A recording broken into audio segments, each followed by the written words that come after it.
जिन भी कुंडलियों में शनि कुंभ राशि में है, अर्थात जिन लोगों का जन्म ऐसे समय हुआ है जब शनि कुंभ राशि में भ्रमण कर रहा था, तो उन कुंडलियों में जो सफलता का प्रतिशत है, प्रॉस्पेरिटी का जो प्रतिशत है, वो अधिक देखा गया है अन्य कुंडलियों के कंपैरिजन में।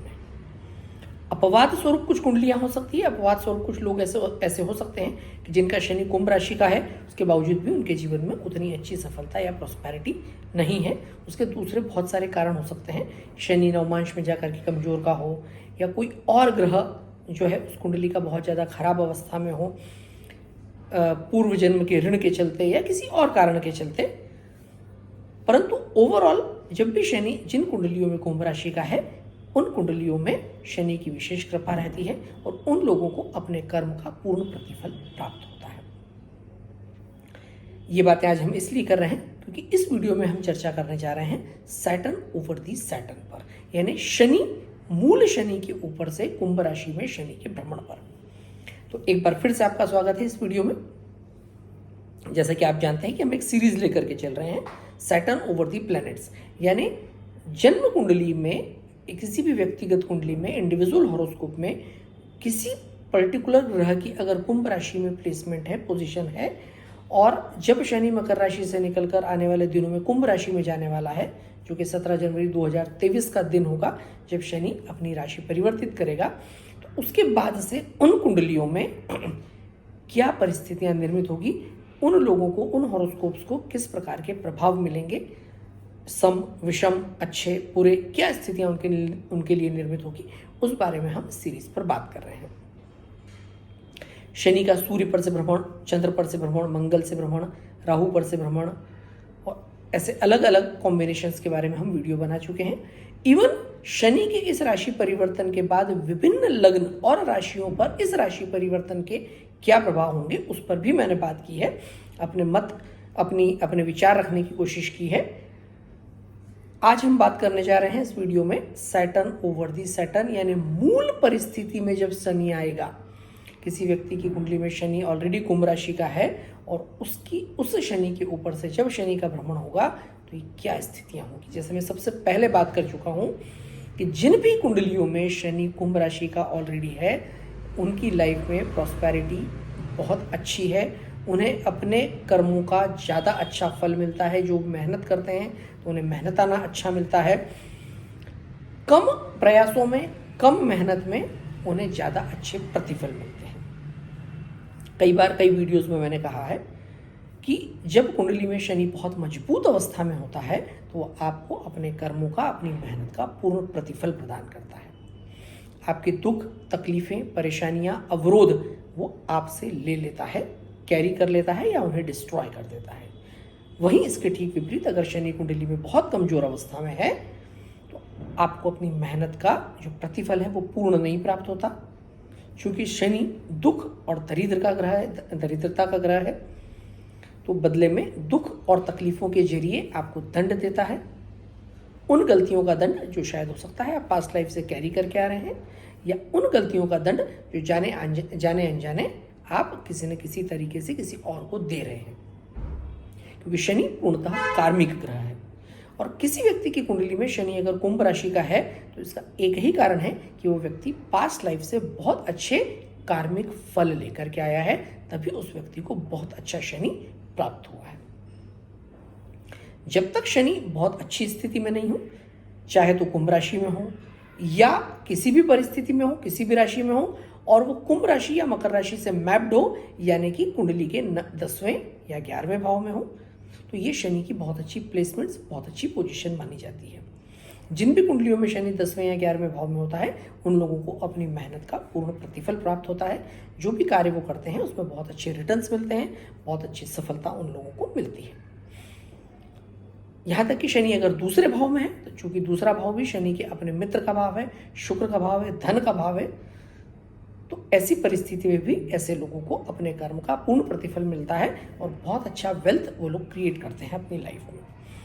जितने भी लाइफ में आपको वेल्दी लोग मिलेंगे, बहुत बड़े धनपति लोग मिलेंगे, बहुत बड़े कुबेर लोग मिलेंगे, उन लोगों की कुंडलियों में जब तक शनि बहुत अच्छी स्थिति में नहीं होगा तब तक उन लोगों को स्टेबल वेल्थ नहीं मिलेगी, अर्थात उनकी जो दौलत है, उनकी जो संपत्ति है वो स्थायी नहीं होगी। संपत्ति वो अर्जित कर सकते हैं, परंतु उसके स्थायी होने के लिए शनि का मजबूत होना बहुत आवश्यक है। जब तक शनि बहुत मजबूत अवस्था में नहीं होगा तब तक आपको फॉलोअरशिप नहीं मिलती, अर्थात आपको अधीनस्थ काम करने वाले लोगों की जो है सपोर्ट नहीं मिलती है। चाहे वो किसी भी रूप में हो, आप एक राजनेता हों और आपको नीचे फॉलोअरशिप मिले, आप एक बहुत बड़े बिजनेस के ऑनर हों और आपके अधीनस्थ बहुत सारे लोग कार्य करने वाले हों। तो जब तक शनि बहुत मजबूत अवस्था में नहीं होगा तो आपके नीचे बहुत कार्य करने वाले लोग या आपको फॉलो करने वाले लोग नहीं होंगे। और जब तक आपके नीचे बहुत सारे लोग नहीं हैं, आपके मातहत बहुत सारे काम करने वाले लोग नहीं हैं, आपके फॉलोअर नहीं हैं, मतलब आप बहुत बड़े नहीं हैं। आपके बहुत बड़े सफल वेल्दी होने का एक सबसे बड़ा इंडिकेशन है कि आपके पीछे बहुत सारे लोग खड़े हों, बहुत सारे सपोर्टर्स हों, चाहे वो आपके नीचे कार्य करते हों, चाहे वो आपको फॉलो करते हों। आप उनके नेता हों, जननेता हों, उनके लीडर हों, आप उनके मेंटर हों, कोई भी स्थिति हो सकती है। इस प्रकार की किसी भी परिस्थिति के लिए आपकी कुंडली में शनि का मजबूत होना बहुत आवश्यक है। 1965 के आसपास जिन लोगों का जन्म हुआ है, आप उन लोगों की कुंडलियाँ उठा करके देखें तो बहुत बड़े बिजनेस के ऑनर मिलेंगे, बहुत बड़े पॉलिटिशियंस मिलेंगे, बहुत बड़ा उनका बिजनेस एम्पायर हो सकता है, बहुत बड़े फिल्म स्टार्स हो सकते हैं जिनकी बहुत स्ट्रॉन्ग ह्यूज फॉलोअरशिप हो। किसी भी प्रकार की ऐसी परिस्थिति के बिना शनि की आपके पास फॉलोअरशिप नहीं हो सकती। और अब चूंकि हम जिस विषय पर बात कर रहे हैं उस विषय पर वापस आते हैं कि उस शनि के ऊपर से मूल शनि गोचर का शनि गुजरने वाला है। जब भी कुंडली में ऐसी परिस्थिति बनती है, किसी भी प्लेनेट के ऊपर से मूल प्लेनेट गुजरता है, अगर वो किसी अच्छी भाव में है, ग्रह अच्छी परिस्थिति में है, तो उसके रिटर्न्स बहुत अच्छे मिलेंगे। अगर वो स्थिति बहुत अच्छी नहीं है, कमजोर परिस्थिति है, तो डेफिनेटली वो रिटर्न्स जो रिजल्ट्स हैं बहुत कमजोर मिलेंगे। कुछ कुंडलियां मैंने ऐसी देखी कि जहां पर शनि जो था मकर लग्न की कुंडली, शनि मकर लग्न का स्वामी और 12वें भाव में था, धनु राशि में, यानी लग्नेश अपने घर से 12वें स्थान में। इस कॉम्बिनेशन को बहुत अच्छा कॉम्बिनेशन नहीं माना जाता। ये जो कॉम्बिनेशन है वो किसी प्रकार के बड़े लॉसेस और डाउनफॉल्स देता है। राजभंग योग कहा जाता है इस कॉम्बिनेशन को, यानी लग्नेश का अपने घर से 12वें होना, या किसी भी रूप में 5वें स्थान के स्वामी का अपने घर से 12वें भाव में बैठना, या 5वें स्थान का स्वामी 6ठे में बैठे यानी दूसरे स्थान में बैठे। ऐसी कोई कॉम्बिनेशन, यानी एक भाव का स्वामी दूसरे खराब भाव में अगर चला जाए तो वो जो कॉम्बिनेशन है उस भाव के लिए बहुत खराब होती है। तो ऐसी कोई परिस्थिति अगर शनि के लिए बन रही है, कुंभ राशि का शनि है, तो उस परिस्थिति में आप मान के चलें कि किसी प्रकार के नुकसान भी झेलने पड़ सकते हैं। पॉजिटिव रिजल्ट्स भी आएंगे, at the same time negative result भी आएंगे। इंडिविजुअल कुंडली के लिए बहुत पॉजिटिव रिजल्ट निकल के आएंगे, उस भाव के लिए खराब रिजल्ट निकल के आएंगे। जैसे एक उदाहरण के जरिए मैं समझाने की कोशिश करता हूं कि हम कोई कन्या लग्न की कुंडली पकड़ें, तो कन्या लग्न में मकर राशि 5वें स्थान पर आती है, कुंभ राशि 6ठे स्थान पर आती है, तो 5वें भाव का स्वामी 6ठे भाव में बैठ गया अगर शनि कुंभ राशि में है तो। और गोचर का शनि जब उस कुंभ के शनि पर से भ्रमण करेगा तो दो परिस्थिति बनेगी, एक तो सैटर्न ओवर दी सैटर्न, और एक 5वें भाव का जो स्वामी है वो ऑलरेडी 6ठे भाव में है, जो कि ऑलरेडी एक राजभंग योग निर्मित कर रहा है। अर्थात ऐसे लोगों के जीवन में डाउन ट्रेंड्स आते हैं उस ग्रह की दशांतर दशा या उस ग्रह के एक्टिव होने की परिस्थिति में। अब जब शनि उसके ऊपर से जाएगा तो दो परिस्थितियां होंगी, एक तो डेफिनेटली डाउन ट्रेंड्स भी देगा, स्ट्रगलशिप भी देगा, और वो व्यक्ति अपने शत्रुओं को या उस परिस्थिति से लड़के वापस खड़ा होगा। मतलब एक टेनिस की बॉल की तरह नीचे जाकर के ऊपर आने का योग बनेगा। दूसरे कई कॉम्बिनेशंस में, जैसे 10वें स्थान में किसी के कुंभ राशि का शनि है, 11वें स्थान में कुंभ राशि का ऑलरेडी शनि है, तो ऑलरेडी एक बहुत अच्छा पॉजिटिव कॉम्बिनेशन है। उस शनि के ऊपर से शनि का निकलना मतलब बहुत ही मजबूत स्थिति हुई। तो ऐसे लोगों के लिए बड़ी अपॉर्चुनिटीज आएंगी, बहुत बड़ी सफलता मिलेगी। वो जिस भी प्रकार के सेक्टर में है उस सेक्टर में उन्हें बहुत अच्छी सफलता मिलने वाली है। 9वें स्थान में कुंभ राशि का शनि है, बहुत बड़ी सफलता मिलने वाली है। तो ये अगर प्लेसमेंट एक पॉजिटिव प्लेसमेंट है तो उन्हें बहुत अच्छे रिजल्ट दिखेंगे। जैसे कुंभ, किसी का वृषभ लग्न है, 10वें भाव में कुंभ राशि का शनि है, अर्थात बहुत ही पॉजिटिव कार्मिक रिजल्ट्स उनको मिलने वाले हैं। प्रोफेशनल क्लाइंबिंग होगी, बड़ी ऊंची सफलता उनको मिलने वाली है। तो जब शनि उसके ऊपर से निकलेगा तो 10th हाउस ऑलरेडी एक्टिवेट होगा। खेल हमेशा किसी भी भाव के एक्टिवेट होने का है। वो भाव किस तरह से एक्टिव हो रहा है, चाहे तो दशा के रूप में एक्टिव हो जाए, चाहे उस ग्रह से संबंधित कोई कार्य आप कर रहे हैं तो एक्टिव हो जाए। जैसे मैं एग्जांपल दूंगा, किसी व्यक्ति की कुंडली में चौथे भाव में कुंभ राशि का शनि है, तो उस शनि के ऊपर से जब शनि निकलेगा तो संभावनाएं पूर्ण रूप से बनेंगी कि वो व्यक्ति कोई प्रॉपर्टी से रिलेटेड बड़ा कार्य करे। कोई प्रॉपर्टी उसकी बिक नहीं रही है तो वो प्रॉपर्टी बिकने की स्थिति में आ जाए। किसी प्रकार का भूमि भवन रिलेटेड या चौथे भाव से संबंधित कोई कार्य है तो वो कार्य नहीं बन रहा है, तो जब शनि के ऊपर से शनि निकलेगा तो वो कार्य उसका बनने नहीं गया। 5वें भाव में कुंभ राशि का शनि है, तो 5वां भाव यानी पद प्रतिष्ठा सम्मान का भाव है। जब शनि के ऊपर से शनि निकलेगा क्या परिस्थितियां बनेगी, तो पहले ही उस कुंडली में एक बहुत बड़ा राजयोग है। क्या राजयोग है? चौथे भाव का स्वामी 5वें में बैठा है, यानी केंद्र भाव का स्वामी त्रिकोण भाव में बैठा है। और जब शनि पर से शनि निकला 5वां भाव एक्टिव हो गया। जैसे ही 5वां भाव एक्टिव हुआ तो पद प्रतिष्ठा सम्मान में बढ़ोतरी होगी। शनि वहां से लाभ के स्थान यानी 11वें स्थान को देख रहा है, तो लाभ की प्राप्ति भी होगी। बहुत अच्छे गेन्स मिलेंगे, रिजल्ट्स मिलेंगे, बहुत सारे फॉलोअर्स मिलेंगे, एसोसिएट्स मिलेंगे, नए लोग आपके जीवन में आएंगे, पार्टनर्स आपके जीवन में आएंगे। ऐसी भी परिस्थितियां हो सकती हैं। भाव एक्टिवेट इसके अलावा दूसरे तरीके से भी होता है। जब चौथा स्थान बहुत मजबूत अवस्था में है और चौथे स्थान से संबंधित कोई कार्य आप कर रहे हैं, घर बनाना चालू किया, घर में किसी प्रकार का कोई फंक्शन है यानी कोई समारोह है, घर में आप कोई फर्नीचर बनवा रहे हैं, आपने नया वाहन खरीदा, पुराना वाहन आपने बेच दिया, किसी भी प्रकार से चौथे भाव संबंधी कोई एक्टिविटी आपने की, आप 10 मिनट रोज अपनी माताजी के पास जाकर शांति से बैठ रहे हैं, उनके साथ भोजन कर रहे हैं, वो आपको दुलार रही हैं, आपको उनका सानिध्य प्राप्त हो रहा है, तो भी चौथा भाव रोज आप जागृत कर रहे हैं। और ऐसी परिस्थिति में अगर आपका चौथा भाव मजबूत है तो आपको चौथे भाव से संबंधित बहुत अच्छे फल आपको मिलना प्रारंभ होंगे। भाव को जागृत करने के लिए आवश्यकता नहीं कि उसकी दशा अंतरदशा की जरूरत पड़े, किसी भी तरीके से उस भाव को जागृत किया जा सकता है।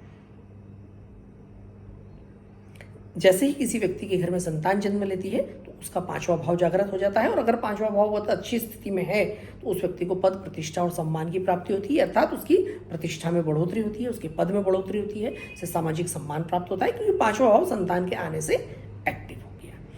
यही स्थिति सप्तम भाव यानी विवाह के भाव की भी है। 10वें भाव में अगर मजबूत स्थिति है तो जितना समय आप अपने प्रोफेशन में गुजारते हैं, अपने कोलिग्स के साथ गुजारते हैं, अपने दफ्तर में गुजारते हैं, उतने समय तक आपका 10वां भाव एक्टिवेटेड रहता है। यही स्थिति शनि के ऊपर से शनि के भ्रमण की होगी। तो जब भी जिस भी किसी कुंडली में शनि अगर एक अच्छी स्थिति में है यानी अच्छे भाव में है तो उस भाव के एक्टिवेट होने से उस भाव संबंधित अच्छे फल आपको मिलना प्रारंभ होंगे। परंतु हाँ, अगर आपकी कुंडली के 12वें भाव में कुंभ राशि का शनि है, आपकी कुंडली के 8वें भाव में कुंभ राशि का शनि है, तो आपको थोड़ा सतर्क भी होना चाहिए, क्योंकि 12वां भाव जब एक्टिव होगा, जागृत होगा, तो आपके लॉसेस बढ़ेंगे, आपके एक्सपेंडिचर्स बढ़ेंगे। इनसे बचने के लिए आप यात्राएं बढ़ा सकते हैं, आप निवेश बढ़ा सकते हैं। मैंने एक वीडियो में और बोला था कि लॉसेस से बचने के लिए आप निवेश बढ़ा दें, लॉसेस से बचने के लिए आप दान बढ़ा दें, आप किसी तरीके से विदेश यात्राएं कर सकते हैं, विदेश में रह सकते हैं, या विदेश से किसी प्रकार का व्यवसाय कर सकते हैं, तो 12वां भाव आपको शुभ फल देने लगेगा।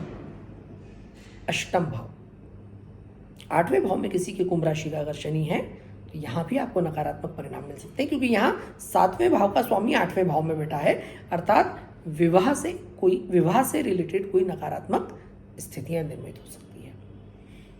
किसी का विवाह पक्का हुआ है, सगाई हुई है, तो रिश्ते में खटास आ जाए, शनि पर से शनि का भ्रमण सप्तमेश अष्टम में है और अष्टम भाव एक्टिव हो रहा है, रिश्ते टूट सकते हैं, किसी प्रकार की नकारात्मक घटनाएं हो सकती है, दुर्घटना हो सकती है, चोट लग सकती है, अवरोध आपके व्यापार में व्यवसाय में खड़े हो सकते हैं, ऐसी भी निर्मित स्थितियां जो है वो निर्मित हो सकती है। तो 8वें भाव संबंधित आपको सतर्कताएं बरतनी होंगी। तो बहुत सारे ऐसे कॉम्बिनेशन है कि जहां जब शनि के ऊपर से निकलेगा तो खराब फल भी दे सकता है, अगर मूल शनि आपकी कुंडली का खराब योग बना रहा है तो। जैसे मैंने बताया 5वें का 6वें में, 7वें का 8वें में, या 11वें का 12वें में। परंतु शनि बहुत मजबूत अवस्था में है, केंद्र में है, त्रिकोण में है, किसी अच्छे भाव का स्वामी है। ऐसी स्थिति में आपके लिए बहुत सारे शुभ फल, शुभ परिस्थितियां, अवसर, लोग और समृद्धि जो है ये शनि आपके लिए लेकर के आने वाला है। तो शनि का इंतजार करें। 17 जनवरी 2023 लगभग 2.5 वर्षों के लिए शनि इस परिस्थिति में रहेगा और बहुत सारी अच्छी स्थितियां आपके लिए जो है निर्मित करेगा। अगले वीडियो में हम आगे किसी अगले कॉम्बिनेशन पर बात करते हैं। Thank you.